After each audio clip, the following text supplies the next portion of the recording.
Satu topik malam ini kembali kita hadirkan dalam ibadah ini untuk mengisi hati kita dalam 10 malam ini. Saya kasih topik berserah penuh kepada Tuhan. Sekali lagi, berserah penuh kepada Tuhan. Sama-sama 2, 3 ya. Berserah penuh kepada Tuhan. Saya pikir inilah hal yang terpenting di dalam mengikut Tuhan. Ibu Gembala beberapa kali menyampaikan kepada kita bahwa hidup itu harus jelas. Ya, sering itu kita dengar. Bergereja harus jelas, berjemaat harus jelas, berkelompok sel harus jelas. Ya, saya bisa memahami ini adalah jalur berkat Tuhan. Kalau 2 hari yang lalu saya sampaikan bagaimana kapasitas kita untuk siap diberkati oleh Tuhan, karena level-levelnya itu ada. Ya, seperti kemarin saya singgung sedikit bahwa kalau untuk membelanjakan uang 100.000 mungkin saya berani sama Kaila, tapi di atas itu saya nggak berani, karena memang layaknya Kaila hanya sebatas itu, karena saya tahu kapasitasnya itu. Karena mungkin saya akan suruh Kaila untuk membelanjakan uang 1 juta, nggak berani saya. Karena apa? Kapasitas untuk Kaila memang hanya bisa saya percaya 100.000. Coba belikan ini, saya kasih 100.000 bisa. Saya masih yakin lah. Tapi kalau misalnya nyuruh dia untuk belanjakan 1 juta, nggak berani saya, karena saya tahu levelnya. Demikian pun tingkatannya. Kalau kita mau membelanjakan uang 1 juta, barangkali sama si Joel berani saya kasih, sama Kaila tidak, tapi Joel berani. Tapi kalau sudah mau membelanjakan atau mengerjakan uang 100 juta, sama Joel juga saya nggak berani. Coba pegang apa istilah yang saya sampaikan ini, bahwa Tuhan juga akan melihat kita, bisa enggak kita dipercaya dalam level besar, mengelola berkat Tuhan, mengelola pelayanan.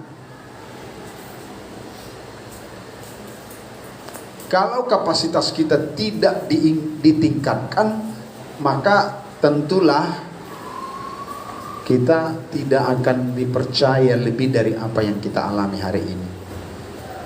Kembali kalau saya tanya, rindukah kita Tuhan pakai lebih? Bagus. Rindukah kita Tuhan berkati lebih? Rindukah kita Tuhan percayakan lebih lagi? Iya. Saya walaupun usia sudah semakin tua, masih berharap saya, walaupun saya sedang mempersiapkan generasi berikutnya untuk meneruskan pekerjaan Tuhan, tapi saya masih berharap, masih ada rasa-rasa pengen Tuhan pakai lagi, pengen Tuhan percayakan lagi. Nah, oleh sebab itulah kemarin saya sudah sampaikan, kita bersama-sama membawa diri kita untuk bisa dipercaya Tuhan. Izinkan Roh Kudus mendandani kita untuk bisa dipercaya Tuhan. Karena tidak ada orang yang mempercayakan kepada orang yang tidak bisa dipercaya. Adalah sebuah kekonyolan bagi seorang ayah atau seorang tua memberikan uang 1 juta untuk anak di bawah umur untuk dibelanjakan. Itu kekonyolan, tidak akan dilakukan itu. Sama dengan itulah Tuhan. Kalau mau Tuhan percayakan saudara, dipercaya dalam pelayanan yang lebih, dalam pengurapan yang lebih, dalam berkat-berkat yang lebih, pastilah dia juga sudah melihat, menilik di hati kita bahwa kita layak diberkati, layak dipercaya. Amin. Terutama nih keluarga-keluarga muda ini, saya rindu terus menyampaikan ini, sebab jemaat kita akhir-akhir ini banyak keluarga muda. Ya, beberapa keluarga muda ini mumpung masih muda, gitu loh. Jadi tidak ada spasi waktu yang terbuang. Saya hitung ya keluarga-keluarga muda di sini. Ada Pak Fendri, ya, ada Pak Tindaun, ada Pak Manalu Rodento, ada ini yang paling baru-baru ya, yang baru agak buruk ada, ya, maksudnya udah masih baru juga tapi udah agak buruk, ya, seperti Bapak Johan kan masih baru itu, tapi udah agak buruk, ya. Keluarga Pak Hura itu masih baru itu, tapi udah agak buruk, ya. Tapi yang benar-benar baru ini yang saya hitung tadi, ada Pak Binsar Manurung, ada lagi Pak Simatupang Boru Sihite, yang baru-baru ini. mumpung masih baru. Jadi ditata keluarganya itu dengan benar, ditata keluarganya itu dengan baik, ditata keluarganya itu jangan sampai ada spasi atau ruang yang terbuang. Belajar dari orang-orang yang terlebih dahulu mendahului kita berkeluarga. Sama juga kepada anak-anak muda, mumpung masih muda. Keren kalau anak muda ini mengerti hati Tuhan sejak muda. Mana aminnya anak muda? Jangan tunggu tua, jangan tunggu menikah. Persoalannya terlalu pelik kalau sudah menikah. Percayalah, persoalan kita kalau sudah menikah bertambah dobel persoalannya.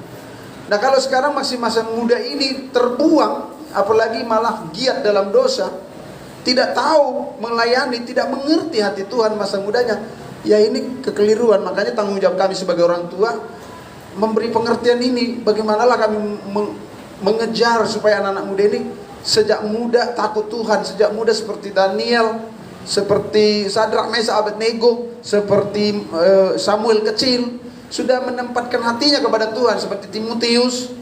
Jadi sehingga tidak ada waktu yang terbuang. Karena dari sanalah kapasitasmu nanti akan ditambah. Kalau sudah menikah, ini tanya aja ibu-ibu yang sudah menikah, di bapak-bapak yang sudah menikah ini. Persoalannya ada yang tidak ada pada kalian sekarang. Memang setiap kehidupan ada fase-fasenya dan persoalan tersendiri. Tetapi ingat, masa muda adalah masa muda luar biasa. Makanya kalau di masa muda kalian tidak bisa cinta Tuhan, agak sulit kalau sudah masa tua atau sudah menikah menjadi lebih cinta Tuhan. Nah, itu sebabnya saya berpikir anak muda ini, wah, ini saya lihat mukanya terus hadir ini selama sudah malam ke-8. Tapi lebih lagi nak yuk, jangan pas menyembah itu lihat-lihat kawan gitu. Nyembah lihat-lihat Tuhan aja. Amin ya. Cara melihat Tuhan tidak buka mata. Kalau melihat kawan harus buka mata, tapi kalau melihat Tuhan beda. Malah sebaliknya, tutup mata untuk apa? Fokus nyembah Tuhan. Ucapin terus, Tuhan aku mau cinta Engkau, Tuhan aku mau cinta Engkau. Sama seperti keluarga-keluarga muda tadi. Ya. Makin menikah makin banyak, makin pelik persoalannya. Ada satu ibu-ibu dalam sebuah mobil dengan suaminya. Dan suaminya bilang begini, "Ma, apa Pak? Aku pingin lah beli motor gede kayak kawan saya."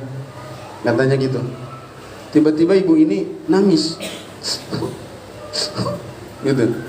Lah, kok nangis? Papa itu deh, setiap kali mau beli apa selalu tanya saya, selalu izin saya. Nggak enak tahu. Oh ya, tiru kawan-kawanmu itu. Setiap kali mereka mau beli, pengen apa, beli sendiri, tiba-tiba barangnya sudah ada. Ini papa terus saja lalu tanya saya, lalu tanya saya. Capek katanya. Tiba-tiba suaminya nangis. "Ma, uangku itu sama kau semua. Gimana mau beli?" Coba, masalah beli dan tidak beli, masalah uang, kalau udah menikah beda pengaturannya, manajemennya beda. Lah kalau anak muda ini kan enggak. Kau tanya tuh Jeffrey, kalau kau gajian ada seseorang yang mensato-satoi kau? Enggak ada kan? Kau mau habisin, kau mau simpan, kau mau taruh di bawah bantal, terserah kau. Coba kalau udah menikah, nanti kau menikah lah kau. Mana yang kemarin? Beda loh. Jadi kalau waktu masih muda gini gak cinta Tuhan, saya khawatir besok gimana.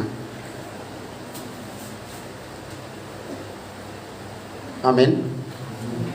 Jadi saya pikir ini waktu yang tepat, sangat tepat sekali, termasuk keluarga-keluarga muda. Saya minta ditata hidupnya, selagi bisa kerja keras. Jangan lupa Tuhan, ya. Kalau udah mulai bisa cicil perumahan sejak muda, sejak istri belum hamil sampai hamil, lahir anak 1, 2 di bawah TK, kalau boleh sudah punya rumah. Itu pesan saya pada jemaat di sini. Cicil kerja keras. Kalau bisa beli perumahan. Kalau enggak, kafling. Bisa bangun satu kapling dulu, setengah kapling dulu, enggak apa-apa. Daripada bayarin tiap bulan bayarin 1 juta uang kos. Ini 1 juta dapat dinding separuh. Bulan depan 1 juta dapat dinding separuh lagi. Karena kalau nggak ditata, ya terbuang sisa waktu panjang. Itu sudah anak udah SMP. Wow, apalagi anaknya SMP 1, baru SD, baru TK, baru 6 bulan, baru sudah ada lagi dalam perut. Mikir kapan kau bangun rumah? Nggak bisa, kecuali ada mujizat Tuhan. Saya itu jangan terbuang gitu, ditata baik-baik. Ya. Nah, malam ini rindu saya agar kita menangkap yang terbaik, yaitu berserah penuh kepada Tuhan. Jelas semuanya ditata dengan baik. Sebab apapun yang jelas, hasilnya pasti jelas. Amin. Kadang-kadang yang sudah dikerjakan secara jelas pun kadang-kadang nih hasilnya bisa tidak jelas, kadang-kadang ya. Apalagi yang dikerjakan secara tidak jelas. Terus boro-boro mendapat hasil yang jelas. Nah, ini ngawur namanya, nggak mungkin. Men. Jadi semua jelas, kerja jelas, pelayanan jelas, bergereja di mana jelas, di gereja itu mau ambil bagian apa jelas. Karena kemarin saya sampaikan bahwa seluruh jemaat adalah pelayan, karena Tuhan bilang apa? Seperti tadi pemimpin pujian menyampaikan, Roma 12 ayat 11, apa katanya? Biarlah rohmu menyala-nyala, layanilah Tuhan. Kepada siapa? Kepada jemaat. Jemaat di mana? Di Roma. Berarti kata melayanilah Tuhan adalah kata kepada jemaat, bukan kepada personal pribadi seperti kepada Timotius, tapi kepada jemaat. Berarti seluruh jemaat Tuhan harus tahu melayani Tuhan. Tentu bidangnya berbeda-beda. Saya sudah sebut kemarin, udah terangkan, hanya nyinggung sedikit. Pelayanan sekolah minggu seperti ini kita bisa enak di sini. Sudah hari ke-8 kita beribadah di sini. Dan satu kali pun saya tidak terganggu dengan anak-anak. Kenapa? Karena ada ibu-ibu dan beberapa pemuda yang mengambil bagian pelayanan penjaga anak. Amin. Kalau enggak mereka akan naik. Yang satu minta jajan, yang satu minta diantar kemana, yang satu cengeng, yang satu minta digaruk-garuk punggungnya, yang satu minta nenen. Gak tahulah, pokoknya ribut lah semuanya. Tapi karena ada mereka melayani di sana, jadi terlalu banyak pelayanan. Maka untuk menarik hati Tuhan dan simpati Tuhan, ambil hatilah, yaitu terlibat dalam pelayanan. Jelas semuanya. Apapun yang disebut jelas, hasilnya akan lebih jelas. Kalau mau sintuanya jelas. Pendetanya jelas. Pegang bagian ini dalam gereja, pegang dengan jelas. Ya. Koordinator kaum pria jelas, dia pimpin kaum pria. Koordinator kaum ibu jelas, dipimpin kaum ibu. Dipikir-pikirkan. Ya, kalau kaum anak-anak jelas, pemuda jelas, dipikirkan, maka hasilnya pasti jelas. Kasih karunia Tuhan semakin berlimpah-limpah. Tadi saya menonton motivasi dari seorang Erick Thohir bersama ada seorang asistennya, seorang perempuan, lupa saya namanya, dalam memotivasi U23 pemain timnas. Jadi saya tertarik begini. Saya memotivasi kalian harus, ini perempuan ini yang bilang, kalian harus bermimpi akan mampu mengalahkan Jepang, mengalahkan Korea, mengalahkan suatu waktu kalian berani mengalahkan Argentina. Ayo mimpi besar, dia bilang gitu. Karena kalau kamu sudah berpikir, ya bisa berhadapan dengan Korea dan sisi selisih sedikit gini udah luar biasa. Itu tidak boleh. Kamu harus terus kerja keras. Ini perempuan motivator ulung ini. Saya tangkap isinya. Oh iya juga ya. Kamu kerja keras. Bermimpi satu waktu kalian bisa tumbangkan raksasa-raksasa Asia. Terus perhatikan handphonemu. Nah ini, coba ini perhatikan anak muda ini. Perhatikan handphonemu. Saya kasih, dia bilang, saya kasih 30-70%.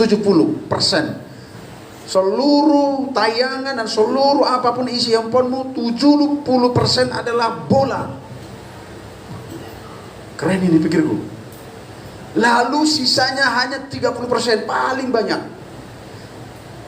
Jangan kamu, pokoknya apapun yang kau pikirkan, pikirkan bola. Kau lihat ambil semua highlight dari permainan, bagaimana Korea, bagaimana Jepang, kamu lihat bagaimana cara mereka. Itu aja terus yang kau lihat tiap hari, maka itu akan membuat pikiranmu, terus ambisimu terus naik, terus dan semangatmu naik. Ya juga ya, saya pikir.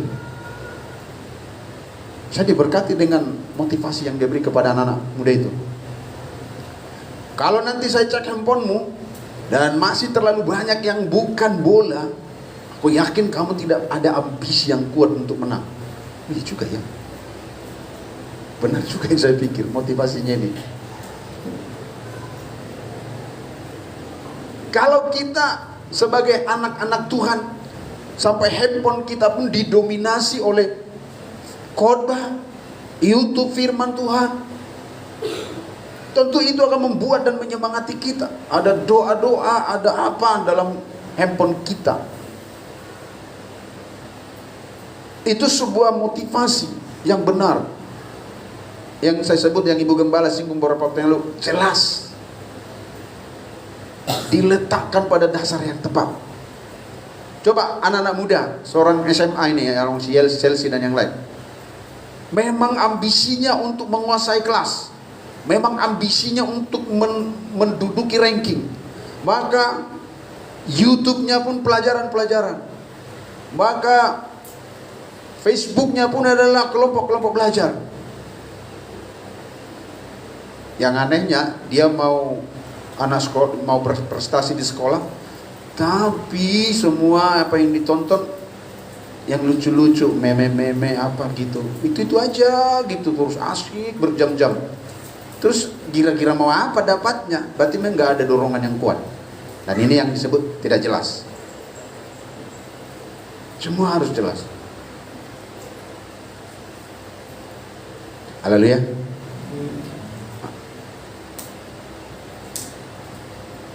Apalagi zaman sekarang kan YouTube sangat menyajikan apapun. Petani pun bisa melihat apa gaya-gaya termodern, bagaimana menyingkat pekerjaan bertani, stek dan ini. Aduh, cukup semuanya cukup ada. Nah, oleh sebab itu saya termotivasi. Iya juga ya, benar sekali apa yang disampaikan oleh ibu tadi, ibu yang memotivasi U23 itu. Sampai handphone dibuat perbandingan 30-70. 30 untuk yang lain, untuk mungkin sapa-sapa ria yang lain.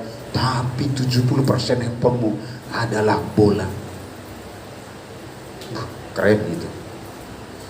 Ya, lihat bagaimana Ronaldo menggiring bola, cari. Bagaimana Messi menggiring bola, cari. Dia bilang, terus itu tiap hari baru latihan. Oh iyalah, pasti bisa. Motivasi yang cukup bagus. Barangkali itu juga yang membuat persepak bola Indonesia akhir-akhir ini agak maju.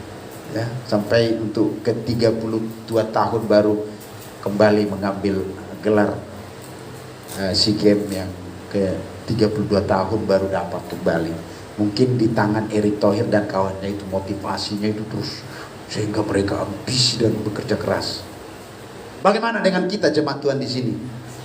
Apa motivasi terbesar pada kita? Anak-anak muda, keluarga-keluarga muda yang saya sebut tadi. Sehingga kalau saya patok, sebelum anakmu TK atau tamat TK, kalau boleh kamu sudah punya perumahan, kalau memang perumahan yang di kredit, paling tidak sudah 4-5 tahun, udah mau berujung selesai. Itu. Kalau dia kafling, sudah beli kafling dan udah mulai mendirikan. Kalau enggak, susah kita ke depan. Apalagi anak-anak keluarga-keluarga muda yang belum merasa bapak-bapak, ya masih di warung minum-minum tuak, tinggalin istrinya di rumah sendiri, kedinginan. Itu yang kita kerjakan di gereja kita ini supaya lebih jelas arah daripada kita semuanya. Boleh katakan amin, saudara. Berserah penuh pada Tuhan. Saya pikir ini titik awal yang harus kita kerjakan. Di Mazmur 37 ayat 5. Mazmur 37 ayat 5. Saya rindu kita baca bersama-sama. Mazmur 37 ayat 5. Ini ada 3 ayat. Ayat 5, 6, dan 7. Kaum muda ayat 5. Kaum bapa ayat 6. Kaum ibu ayat 7. Mazmur 37 ayat 5, 6, dan 7. Ayat 5 kaum muda. 2, 3 ya. Serahkanlah hidupmu kepada Tuhan dan percayalah kepadanya, dan Ia akan bertindak. Ia akan menunjukkan kebenaranmu seperti terang dan terangmu seperti siang. Berdiam-diamlah di hadapan Tuhan dengan cahaya. Jangan marah karena orang yang berhasil dalam hidupnya, karena orang yang melakukan tipu daya. Serahkanlah hidupmu kepada Tuhan dan percayalah kepadanya, dan Ia akan bertindak. Ayat 5 ini tolong pegang menjadi motivator, motivasi yang kuat dalam hidup kita.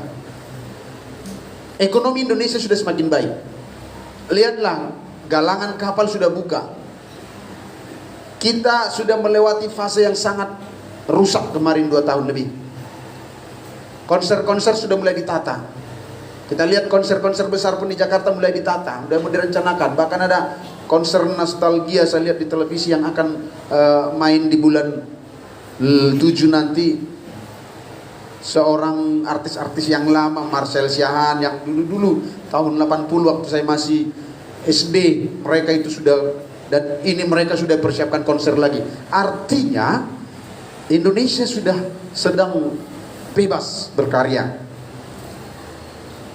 Nah, kita perlu serahkan hidup kita kepada Tuhan dan percaya kepadanya, lalu Ia akan bertindak. 3 kalimat atau 3 frasa, perhatikan. Serahkan hidupmu kepada Tuhan. Kedua, percaya kepadanya. Hasilnya, Dia bertindak. Kita akan mengalami apa yang disebut tindakan-tindakan Allah, bukan tindakan kita. Kita akan mengalami apa yang disebut karya-karya Allah di dalam keluarga kita, dalam diri kita, dalam karir kita. Karya-karya Allah ini kita butuhkan. Saya butuh karya Allah di gereja ini. Saya butuh karya Allah di rumah tangga saya.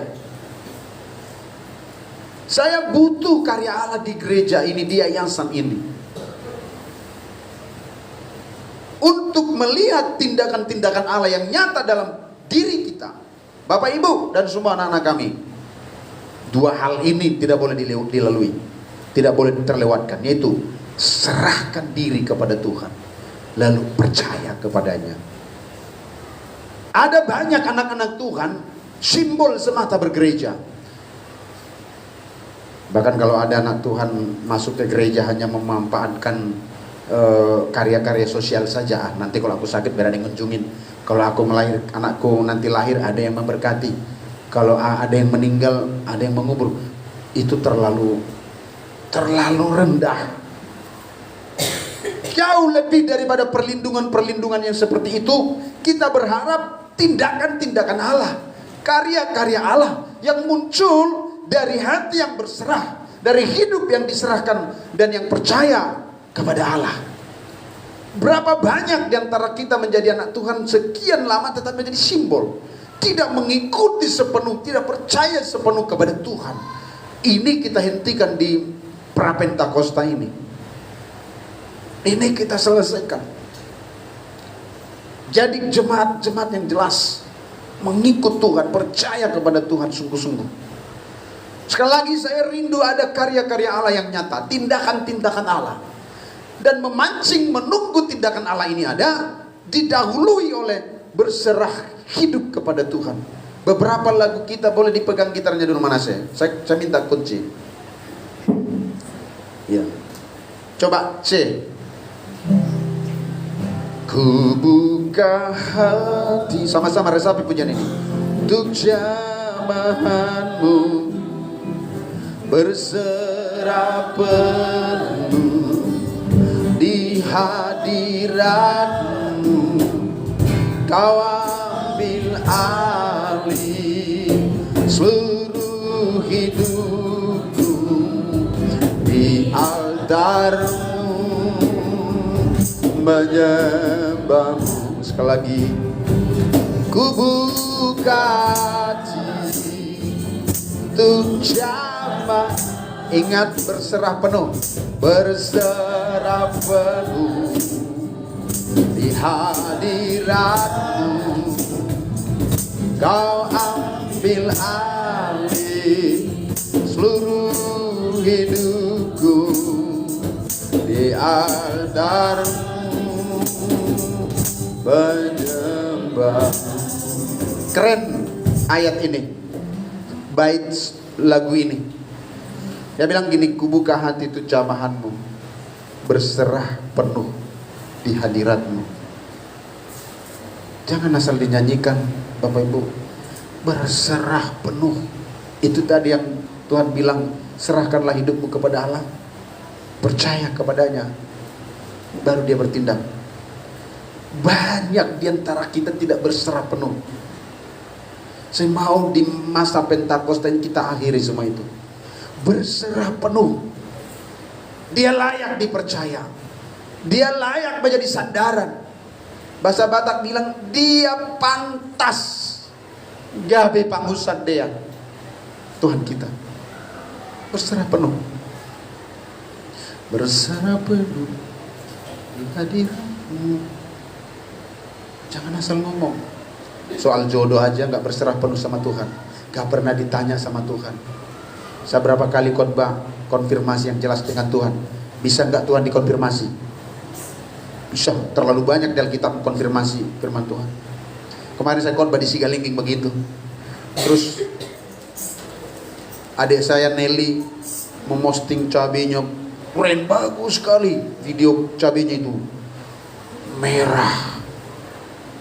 Aku bilang di grup kami, grup keluarga, bagus sekali cabemu itu. Dijawab, iya itu, tapi harganya belum konfirmasi. Dia ingat khotbah saya di Sigalingging. Saya bilang tetap semangat, ayo. Ya karena itu kan ditanam beberapa bulan yang lalu, kan udah panen sekarang. Selain khotbah saya baru sebulan yang lalu di kampung. Gak ingat kalau mau nanam tanaman pun konfirmasi kalian, Tuhan apa mau kutanam? Bagakian cabai naik, bagakian. Tapi dia bilang, aledang konfirmasi do pergana aw itu katanya. Yang saya persoalkan bukan masalah harga, dan yang saya senang dia ingat khotbah saya. Mudah-mudahan nanti kalau dia bertanam ulang, dia konfirmasi dengan Tuhan apa yang mau dia tanam. Itu yang saya maksud jelas.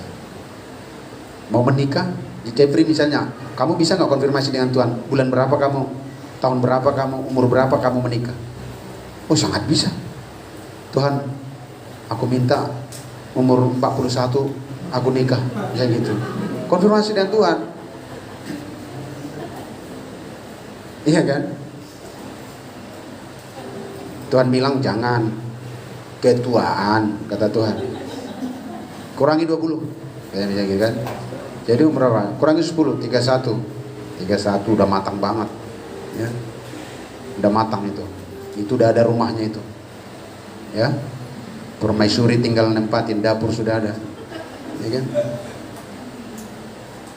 Dia berjuang kalau sampai umur 31 menikah, itu udah ada rumahnya itu. Udah ada kaflingnya. Udah ada kebun-kebun di belakang, kebun-kebun cabai. Karena udah kelamaan 31 tahun menikah. Ya, bisa 26, 27 nikah. Konfirmasi dengan Tuhan. Jangan asal lihat cewek cantik, kayaknya ini. Pindah lagi besok, GPD Victory kebaktian kamu ada lebih cantik lagi, kayaknya ini. Pas kebaktian pula ke Baloi nanti, jangan-jangan ini. Wah, semuanya dijejak. Misalnya, iya kan? Ini saya bilang Jeffrey karena dia ketua, anggotanya nggak jauh beda, ya kan? Karena gini, kalau saya bawa mobil mereka berjalan sana, kadang ku dengar mereka bisik-bisik di belakang, yang tadi ngomong yang gitu ya kan? Cewek yang diceritain orang itu, ya kan? Udah punya itu katanya, ya mana? Saya diam-diam aja sambil lirik-lirik sedikit, ya kan? Nggak salah. Yang aneh kalau kalian udah usia kayak gitu tapi nggak pernah ceritain cewek, kita juga jadi ragu. Mesti dibawa ke dokter spesialis kalian. Ini sudah setua ini nggak pernah cerita cewek. Justru itu normal, tapi maksud saya konfirmasi dengan Tuhan. Mana namanya kamu muda? Jadi jelas dia berserah penuh kepada Tuhan. Amin. Coba deh. Engkaulah sama-sama. Yes. Engkaulah. Perhatikan kata ini. Berdaulat atas hidupku, mu berserah. Sekali lagi, dia Tuhan kita. Engkaulah Tuhan, Engkaulah Raja. Yes. Berdaulat atas hidupku,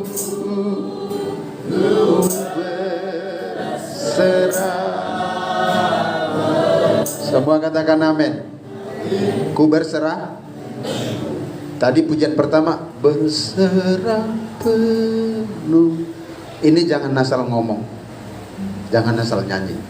Ku berserah penuh, berdaulat atas hidup. Tahu berdaulat? Dia suka-sukanya ke kita. Itu artinya. Kayak kalau dulu zaman penjajahan, zaman kerajaan Mojapahit apa segala macam, lihat tak? Kalau suka nonton Tutur Tinular, apalah film-film Jawa itu. Kalau dia panggil seseorang, "Saudara," tanya, "Daulat Tuanku Raja." Nah, ada kata lain, "Daulat Tuanku Raja," artinya suka-sukamu Tuanku Raja. Lu mau bilang apa? Kamu pergi ke kota anu jalan kaki, beritakan ini, "Daulat Tuanku Raja." Istilah kata sekarang untuk abri, siap. Siap, dulu nggak ada kata siap. Daulat Tuanku Raja, artinya Tuanku Raja berdaulat atas hidupku. Sukamu mau suruh apa? Itu maksudnya kalau kita nyanyi berdaulat atas hidupku, suka-sukamu Tuhan. Ini keren, ayat-ayat lagu-lagu kita ini keren sekali. Berapa banyak diantara jemaat GPD Keluarga Allah yang memang betul-betul Tuhan berdaulat atas hidupnya. Masuk mencari jodoh, menata, meniti karir, bekerja, buka bisnis, kios, dagang, usaha apapun. Daulat Tuhan atas kita. Berserah penuh. Luar biasa itu. Itulah nanti yang membuat Allah. Dia bertindak. Oh, keren kalau Tuhan bertindak. Percayalah kalau Tuhan bertindak. Kalau itu masalah jodoh pasti yang terbaik. Karena kalau itu atas tindakan Tuhan. Kalau itu soal bisnis akan terbaik karena itu karya Tuhan. Gak ada karya Tuhan yang tidak baik. Karena firman Tuhan berkata begini, aku tahu segala sesuatu yang baik datangnya dari surga. Mana aminnya? Pasti.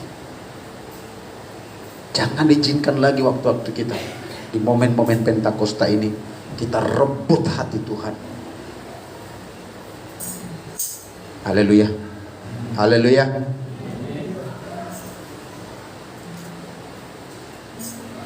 C. Bagi Yesus ku serah. Semua.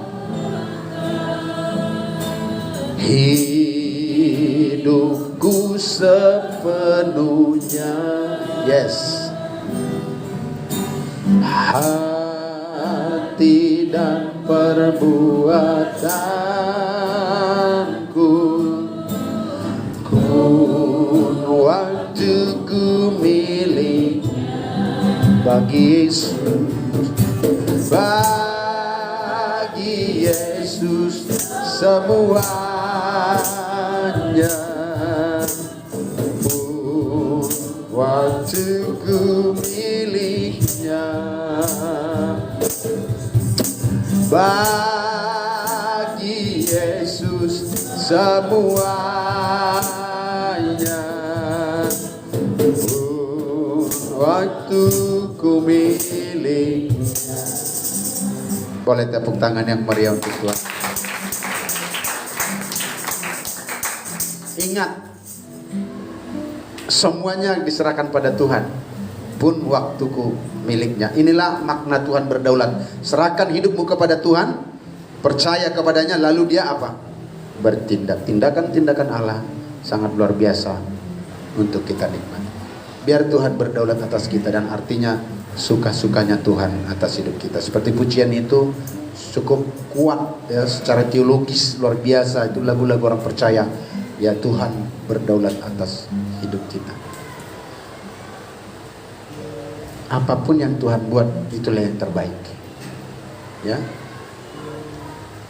Ini ada Ibu Orlando, sudah harus sendiri membesarkan 2 anak. Berserah pada Tuhan.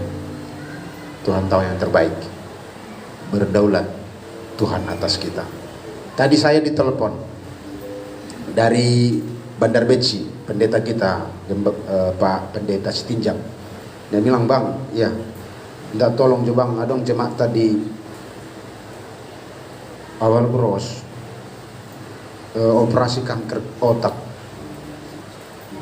jadi koma bang, minta tolong bang doakan dulu." Oh iya, ini nomor telepon keluarganya bang. Oke, nanti saya ditelepon sama keluarga Marga Manihuru di Seroja, orangnya dia meninggal. Ada tahu dari Seroja orang meninggal sekarang? Tahu kan? Nah itu dia. Ternyata itu anak GPDI yang meninggal itu, dia baru Manihuru.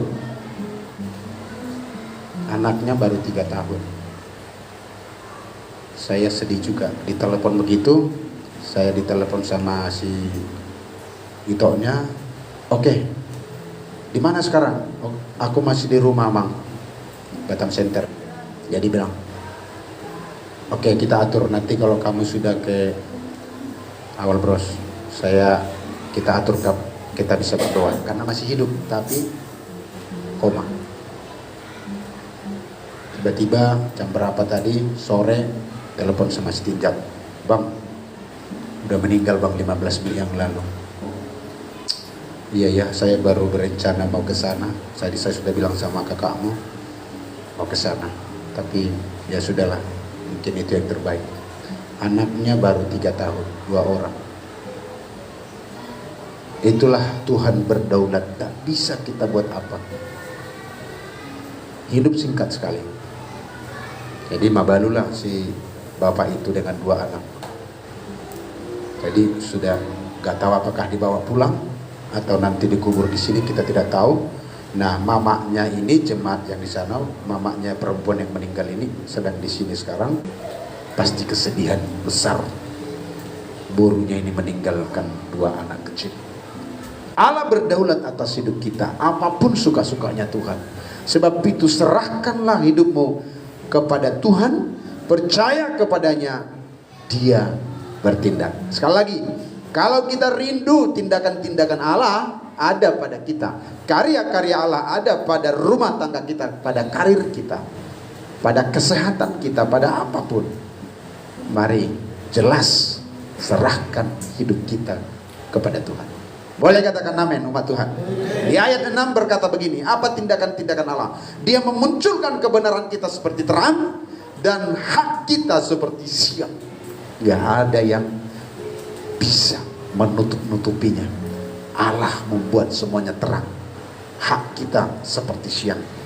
Ayat 7, berdiam dirilah di hadapan Tuhan Yes, bayangkan Tuhan suruh kita berdiam diri dan nantikan Dia. Inilah yang bisa kita kerjakan, berdiam diri di hadapan Tuhan dan nantikan Tuhan. Ini penting kita kerjakan. Jangan gegabah, jangan dahului Tuhan, jangan lasak. Tahu lasak? Belum apa-apa dengan Tuhan, dah burbak ke sana, burbak ke sini, rak tusan, rak tusan, pegang sana, pegang sini, dak jelas sama Tuhan. Anak-anak Tuhan, umat Tuhan, berdiam diri penting. Berdiam diri di hadapan Tuhan, nantikan Dia. Itu satu pergumulan begini, Bapak, aku bermohon kepada anugerah-Mu tentang bisnis ini. Bapak, aku bermohon pada anugerah-Mu tentang penyakitku ini. Diam diri, nantikan Tuhan. Makna menantikan Tuhan, nantikan Dia bertindak. Bapak, aku perkarakan masa depanku, karirku, studiku, sekolahku ke dalam tangan-Mu. Ini saya tidak sedang ngomong-ngomong apa ya. Seperti Jobel misalnya, mau jadi apa besok? Perkarakan dengan Tuhan, bawa cita-citanya kepada Tuhan. Ingat, secanggih apapun kau menata masa depanmu, kalau itu bukan yang kau nantikan dari Tuhan, kamu akan dibuat capek. Jonathan, dia mau apa? Nantikan Tuhan. Seringkali kita sombong, kita merasa kita mampu. Aku mau buat ini, buat itu, buat ini, buat itu. Ternyata tidak menantikan Tuhan, dan tidak jarang berakhir pada kegagalan. Anak-anak kita juga begitu. Apapun itu, usaha pun itu, kita kerjakan dengan melibatkan Tuhan. Saya sangat rindu ayat yang ke-7 bagian A ini. Kita baca bersama. Sampai nantikanlah Dia. 2, 3, ya. Berdiam dirilah di hadapan Tuhan dan nantikanlah Dia. Janganlah ayat ini berlalu begitu saja, umat Tuhan. Tapi biasakanlah berdiam diri di hadapan Tuhan, menanti tindakan-tindakannya, menanti bocoran-bocorannya, menanti kisi-kisinya, apa yang akan kita kerjakan ke depan. Sebab Dia adalah Tuhan yang menyampaikannya kepada kita. Teringat ayat Kristus berkata, aku tidak memanggil engkau sebagai hamba, aku memanggil engkau sahabat, karena aku telah menyampaikan kepadamu apa yang kudengar dari Bapa. Bayangin, berarti Kristus dengan bantuan Roh Kudusnya bisa menyampaikan kepada kita tentang apa yang Bapa rencanakan untuk kita. Mana aminnya, saudaraku? Bisa dikonfirmasi, bisa didengar, bisa mendengar arahan Tuhan. Karena pikiran kita, tindakan kita seringkali didasari pada pikiran yang keliru. Karena pikiran kita juga sering didasari oleh perasaan seketika, tidak komprehensif, tidak menyeluruh. Tapi kalau tindakan Tuhan pasti yang terbaik, tidak pernah keliru. Haleluya. Saya berharap ini terjadi apapun ke depannya yang akan kita kerjakan. Anak-anak muda, ketika kamu merencanakan apa, libatkan Tuhan, nantikan Tuhan, berperkara dengan Tuhan, berserah penuh kepada Tuhan dan percaya dalam perkara apa. Misalnya dalam perkara ekonomi, kebutuhan sehari-hari mengenai sandang, pangan, dan papan. Ini hal yang kita perlukan mendasar. Kita perlu makan, kita perlu pakaian, kita perlu rumah. Kita perkarakan semuanya ini kepada Tuhan. Dan jangan karena tindakan-tindakan kita yang dihasilkan dari pikiran, dan pikiran dihasilkan oleh perasaan semata, tapi biarlah tindakan yang datangnya dari Tuhan. Maka Tuhan akan menolong kita. Dalam hal apa lagi? Kesehatan, sakit penyakit kita, Tuhan akan tolong kita. Amin. Dia akan mencukupkan segala keperluan kita. Satu orang membaca dengan cepat Filipi 4:19. Apa bukti bahwa Allah bertindak atas kita? Filipi 4:19. Siapa yang cepat? Tuhan berkati. 19. Ayat 19, demikian firman Tuhan, Allahku akan memenuhi segala keperluanmu menurut kekayaan dan kemuliaannya dalam Kristus Yesus. Katakan yes. Yes. Lebih keras yes. Yes. Jaminan bahwa Allah bertindak tentang sandang, pangan, dan papan. Dia bilang Allahku akan memenuhi segala keperluanmu menurut kekayaan dan kemuliaannya dalam Kristus Yesus. Saya percaya ini Tuhan kerjakan. Soal penyembuhan penyakit kita, satu orang, Mazmur 30 ayat 3. Mazmur 30 ayat 3. Dia juga menjamin soal kesembuhan kita dari penyakit. Maka tidak rugi untuk bersandar kepada dia. Ini yang saya katakan tadi, dia adalah Tuhan yang pantas menjadi pangusandaian. Tidak perlu ragu bahwa kita bersandar pada dia. Mazmur 30 ayat 3, silakan. Demikian firman Tuhan, Tuhan Allahku, kepadamu aku berteriak minta tolong. Engkau telah menyembuhkan aku. Katakan amin. Tuhan Allahku, kepadamu aku berteriak minta tolong, dan Engkau telah, bukan akan, telah ngapain? Menyembuhkan aku. Aku terus berteriak kepada Tuhan tiap pagi, tiap malam. Tuhan, aku berteriak kepadamu, aku minta tolong kepadamu, dan Engkau telah menyembuhkan penyakitku. Soal sandang, pangan, dan papan, dia bilang Allahku memenuhi keperluanmu menurut kekayaannya. Soal sakit penyakit, tinggal berteriak minta tolong kepada dia, dan dia telah menyembuhkan penyakit kita. Semua katakan keren. Lebih keras, keren. Bahkan di dalam 1 Petrus 2 ayat 24. Silakan, 1 Petrus 2 ayat 24. Oh, dia Tuhan yang memikul dosa kita. Yes, dia pikul dosa kita. Bahkan bilur-bilurnya menyembuhkan kita. Silakan.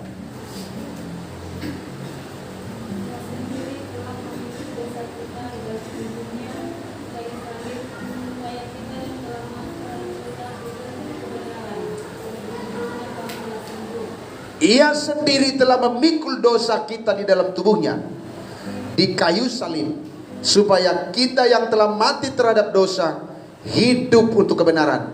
Oleh bilur-bilurnya kamu akan sembuh. Akan telah. Amin. Jaminan kesembuhan atas penyakit. Pantaslah kalau kita berserah kepada dia. Mazmur 103 ayat 3. Lebih cepat. Silakan.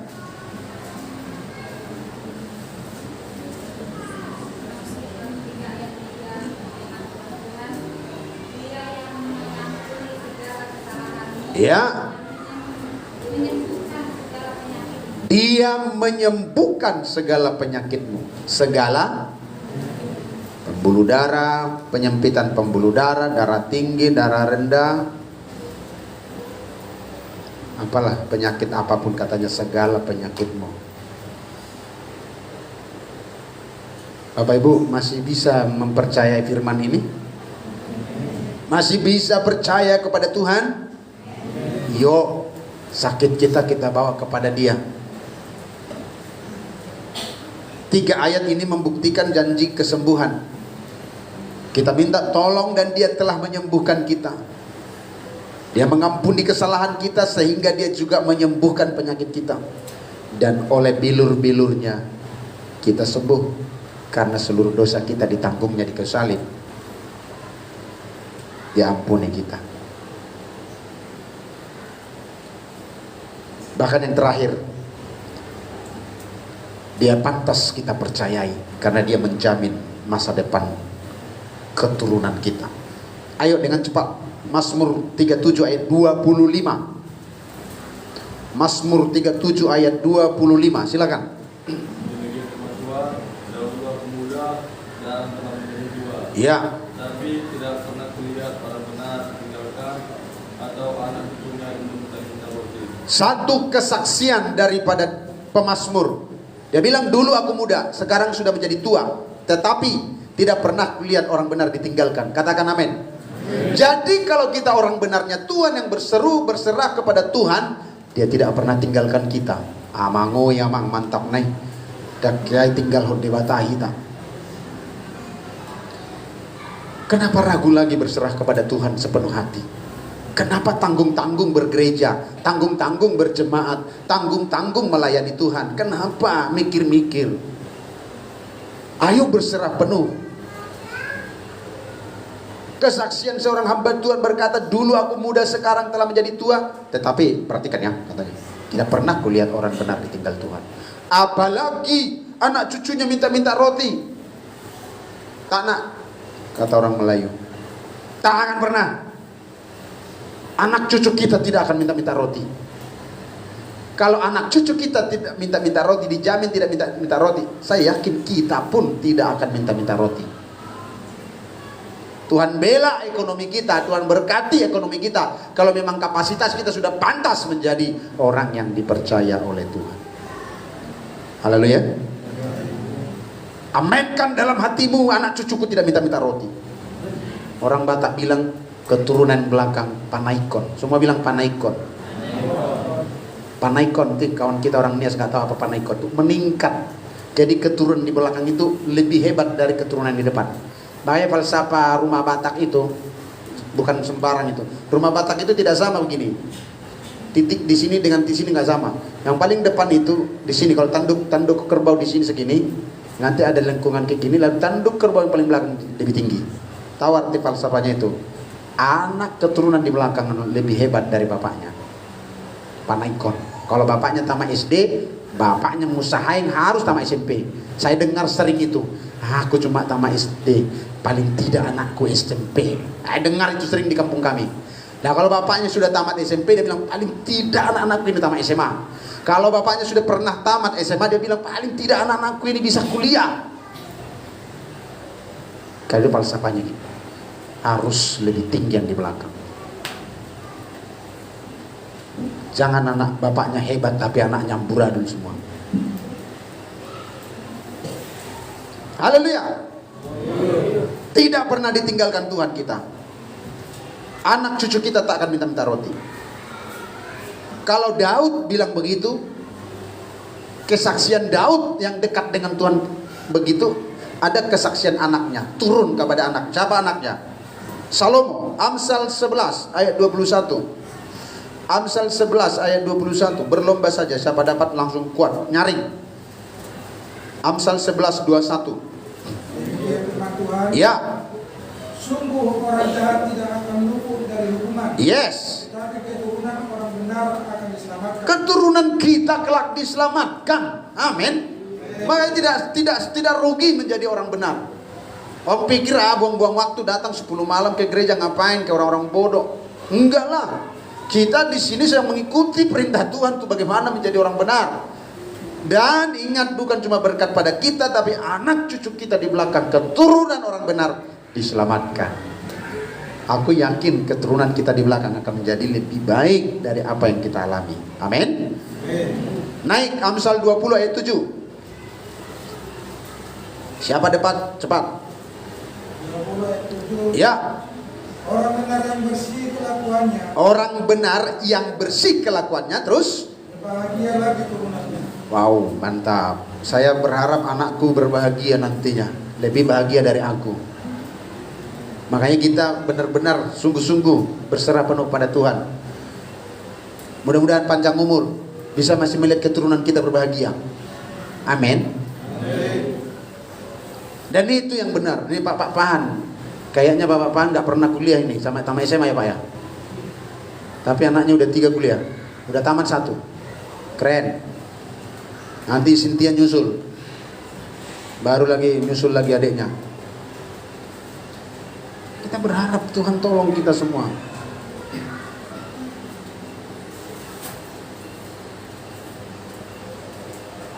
Orang benar dan bersih kelakuannya, berbahagialah keturunannya. Jangan sampai nanti ketahuan di belakang hari keturunan kita tidak berbahagia. Rusak nikahnya, rusak rumah tangganya, rusak ekonominya. Asal saja kita berjuang bersih kelakuan kita. Amin. Inilah yang kita kerjakan hari-hari ini. Kembali ke Mazmur 112. Saya bicara 3 hal tadi, jaminan Tuhan. Dia jamin makan minum kita, Dia jamin kesembuhan kita, bahkan Dia jamin keturunan kita di belakang kita. Pantaslah Dia kita percaya. Mazmur 112 ayat 1 dan 2. Silakan. Demikian firman Tuhan. Ya. Haleluya. Berbahagialah orang yang takut akan Tuhan, yang sangat suka kepada segala perintah. Yes. Anak cucunya akan berkasa di bumi. Yes. Dan kata orang benar akan diberkati. Amin. Semua bilang amin. Jadi berbahagialah orang yang takut akan Tuhan, yang sangat, bukan cuma suka, sangat suka kepada apa? Segala perintahnya. Jadi apapun perintah Tuhan, Bapak Ibu, mari kita jelas. Apapun perintah Tuhan, babat habis, kerjakan habis. Karena bukan sekedar suka, tapi sangat suka. Sangat suka kepada perintah-perintah Tuhan, sangat suka kepada kehendak-kehendak Tuhan. Maka jaminan anak cucunya perkasa di bumi. Saya rindu itu ada. Anak-anak GPD ke depan, ya, anak-anak GPD ini, anak-anak kita nanti perkasa. Tahu perkasa, orang-orang hebat. Ada pejabat, ada pengusaha-pengusaha sukses. Oh, perkasa. Ini kita selesaikan pembangunan gereja kita ini. Tapi kalau anak-anak Tuhan ini semua besok perkasa di bumi, pengusaha-pengusaha sukses, dia akan datang pulang tahun baru, dia bilang, kita renov gereja ini. Ini sudah lantai 3, kita buat lantai 6. Dari aku 1M. Ya kalau dia orang cinta Tuhan dan suksesnya.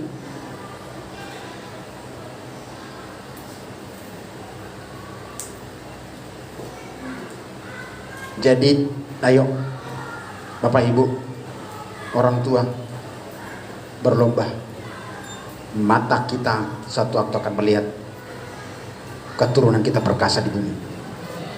Perkasa, keren perkasa. Ada yang jenderal mungkin, ada pengusaha sukses. Saya termotivasi dengan apa yang disampaikan oleh asisten Erick Thohir tadi. Jangan selalu berpikir, ya sudahlah makan boy mangan. Tapi kita berharap, yang pentingnya yang kita benahi adalah hidup kita diberkati Tuhan. Bermimpi kita keturunan kita besok diberkati oleh Tuhan. Kemarin kami kedatangan tamu dari Israel. Dia seorang pendeta Kristen Israel. Jadi ada seminar. Lalu kami didoakan, dipanggil ke depan semua berdoa. Dia bilang gini, aku berdoa buat semua hamba Tuhan ini, suatu kali akan menginjakkan kaki, tapi diterjemahkan dia pakai bahasa Inggris, di tanah Israel, di mana waktu itu Tuhan Yesus berkarya katanya. Langsung kami semua pendeta bilang amin. Dan saya bilang, Tuhan, bukan cuma aku, harus juga ikut istriku. Saya tidak akan pergi ke Israel sendiri. Saya ingin bersama istriku. Itu kudoakan. Pas dia doakan begitu.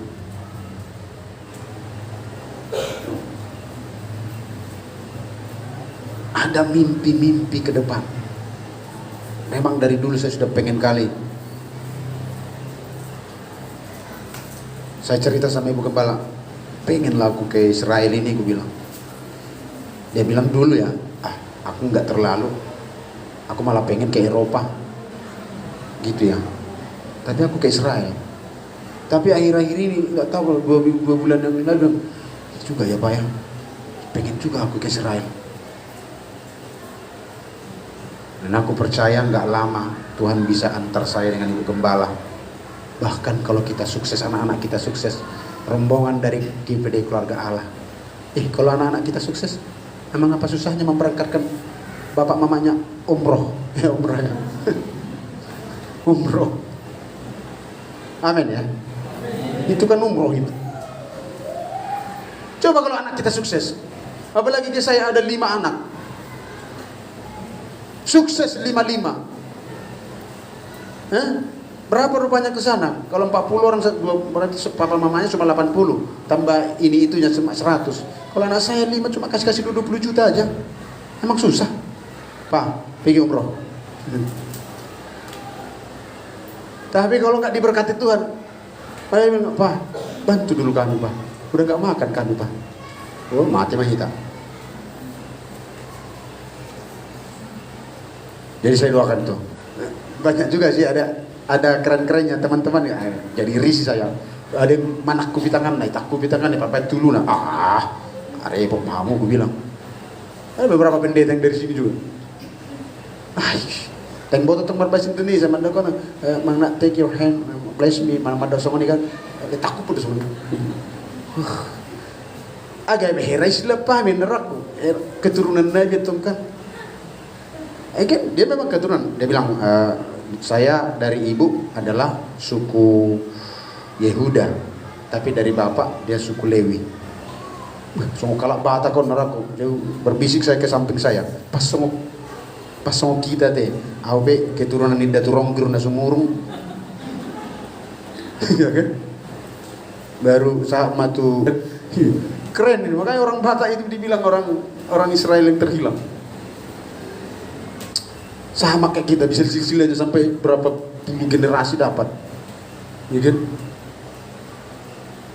Pendiangan, anak patuluhon, saya lutung sisia sadaina, pas saya baru nak sopik si mamora, pendiangan lutung. Bergajang-gajang, sono mau saya, pendiangan, Raja Umirtam, Raja Sona, saya, apalagi ini semua nih. Saya dari ibu saya adalah suku Yehuda katanya. Dari bapak saya adalah suku Lewi. Pas semua kalak Batak. Takku biluna, keren naraku. Saya nggak mau lah. Ini kayak adanya pengkultusan kayak Habib ini, Habibnya orang Islam ini, Habib, keturunan Nabi. Enggak lah, saya enggak mau lakukan itu. Saya tahu Tuhan Yesus, ya. Walaupun waktu dia diundang kami, dia berdoa.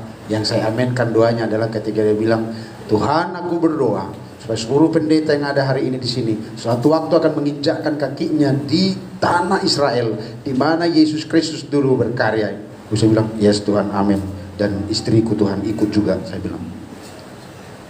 Jadi saya doakan itu dan memang saya berjanji tidak akan pergi sendiri, harus bersama dengan Ibu Gembala. Amin.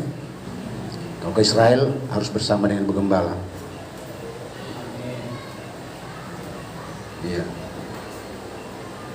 Jadi ada target-target dan Tuhan pasti memberkati kita untuk hal-hal itu karena Dia berkata anak cucunya perkasa di bumi dan angkatan orang benar akan diberkati. Mudah-mudahanlah Tuhan memberkati semuanya kita ya. Nah, saya simpulkan supaya kita berdoa. Apa kesimpulannya? Tidak ada jalan keluar di luar Tuhan.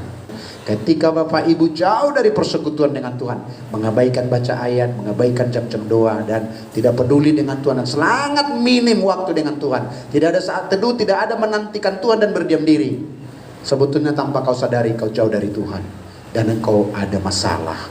Masalah untuk hidup sekarang, terlebih masalah untuk hidup yang akan datang. Maka saran saya, serahkanlah hidupmu kepada Tuhan, percaya kepadanya, nantikan Dia bertindak.